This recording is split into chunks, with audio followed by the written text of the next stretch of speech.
Remember how we were feeling a week ago before we knew about Mario 3D All-Stars and a Breath of the Wild trilogy? I'm Backrolls. And I'm Mac Fraser, and welcome to the Nintendo Nerds, a series where we talk about art, design, and all things Nintendo. So stick around, because in today's video, we'll be talking about Hyrule Warriors Age of Calamity, the surprise no one saw coming from Nintendo this week. It really was just that, wasn't it? I don't think there was no lead up to this, and actually I think you said the other day that, with all the hype surrounding the 3D Mario All-Stars and, whether it was going to be real or not for, probably the last 3 or 4 months, I feel like that's been a thing that nobody ever reported on this. I'm absolutely. That is exactly what I tweeted when this went out. Is my first reaction was this is incredible, and my second reaction was how, of all things, was this kept under wraps?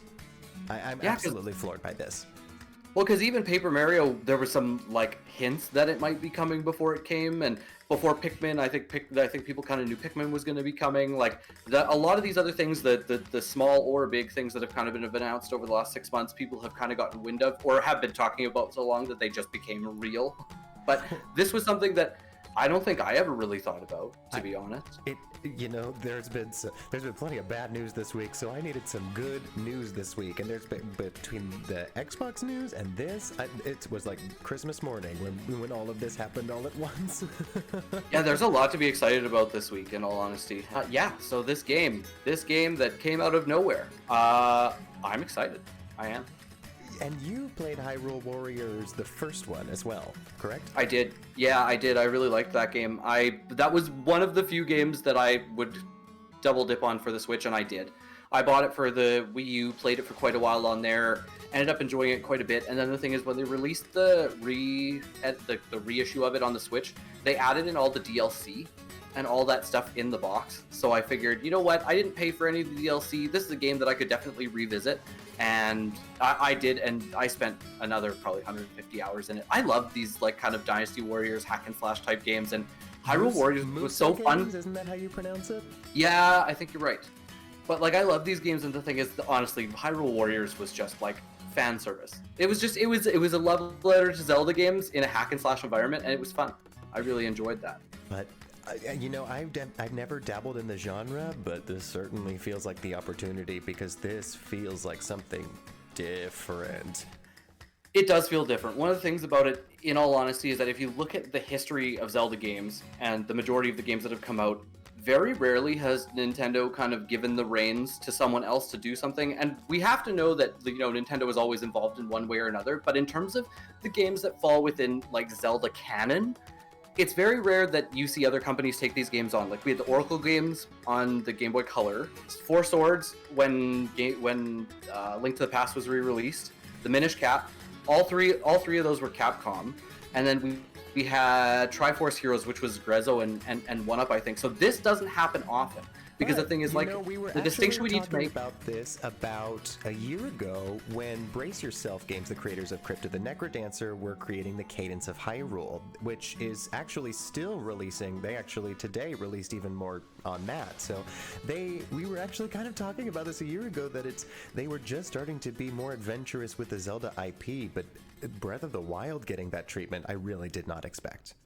No, it's really quite incredible that they are actually going to expand on the lore and some of the things that I think a lot of players were thinking about, through their time playing these games, in all honesty, because there were so many places in Breath of the Wild that I was like, I see you look so interesting, I want to know what happened here, I want to know why it exists, and what a way to kind of let us explore Hyrule a little bit more and see exactly what went down to bring us to the Calamity. That is a theme you have brought up so many times, because you are a resident 100%er of Breath of the Wild, that there's so many locales that you've wanted to know more about.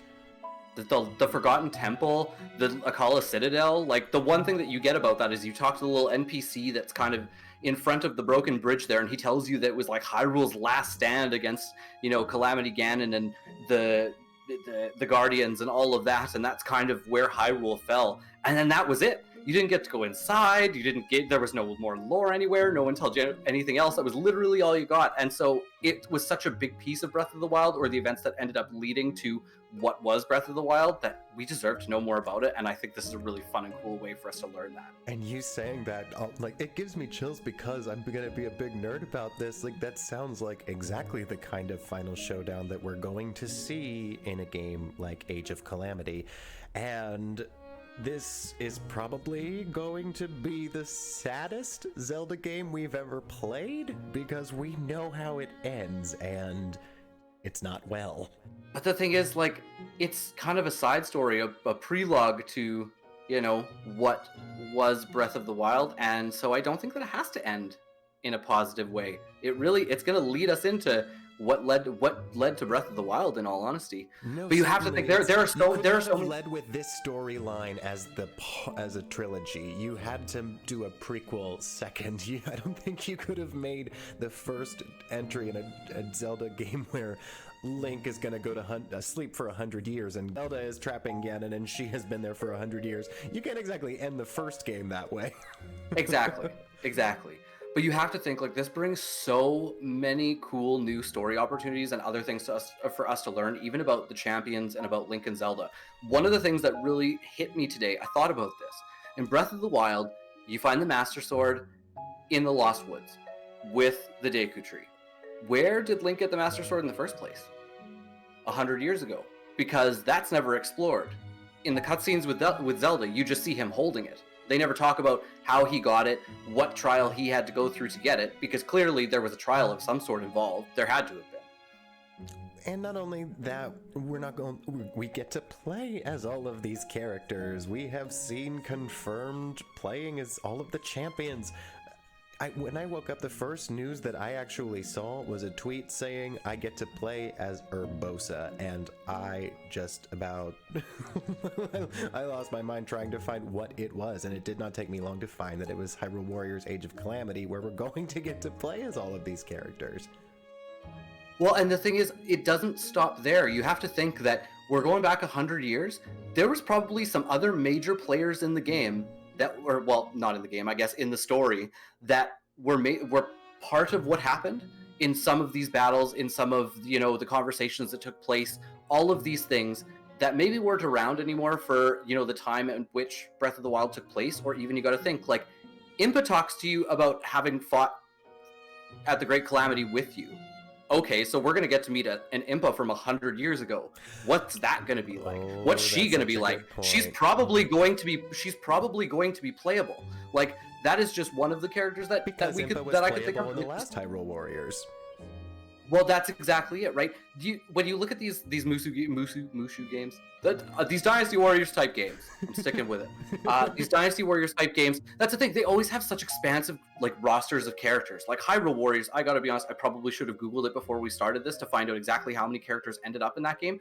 But it's obscene. They really pulled from, like, all corners of the Zelda universe were represented in that. Like, Marin from Link's Awakening was a character in that game, right? Like, they flesh out these rosters, and so I think that we're going to see Link and Zelda and the returning champions. We're going to see some other, you know, Sheikah warriors who were perhaps involved in this, other Sheikah knights that were involved in this, not knights, ninjas.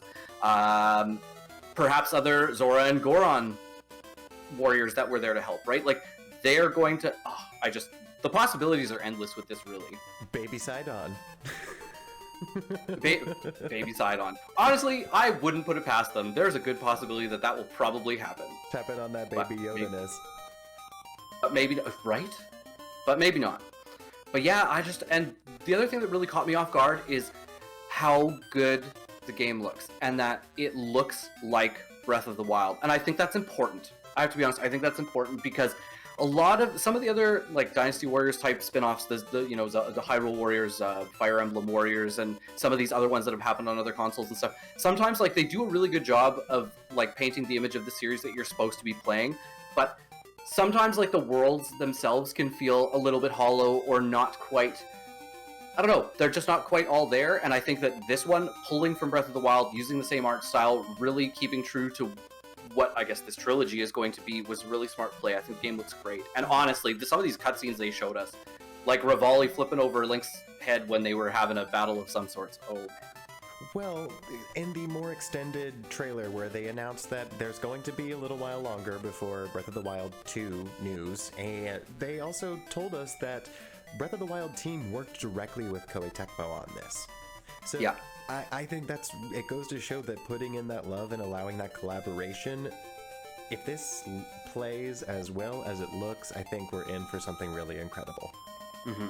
And honestly, like, Nintendo doesn't often have other people kind of work on their IPs, and I'm sure that when they do, they work very closely with them. But we have seen this come to bear amazing fruits in the past, right? Bandai Namco working on Smash and Mario Kart pretty silently. I don't think that there was a whole lot known about that.